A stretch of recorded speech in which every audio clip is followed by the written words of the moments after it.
দেখো, দেখতে পাচ্ছ? দেখো দেখো কি সুন্দর জলে ভিজিয়েছে রুটিটাকে জলে ভিজিয়ে নরম করেছে, করে এবার খাচ্ছে।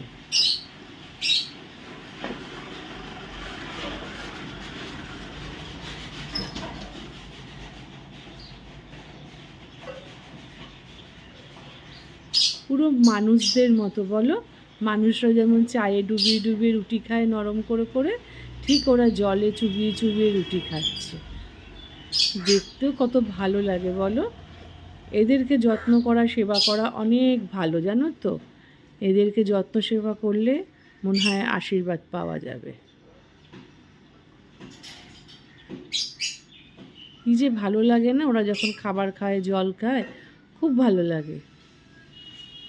সকালে উঠে আমি আমার গাছেদের জল দিই, তারপর আমার পাখিদের দিই, তারপর আমার ছেলের অফিসের সেবা করি। ও বেরিয়ে যায়, তারপরে ওর জন্যে সব প্রিপেয়ার করে দিই। তারপরে আমার শুরু হয় তোমাদের মিষ্টি দিদির হেসেলের তোমাদের জন্যের রেসিপি।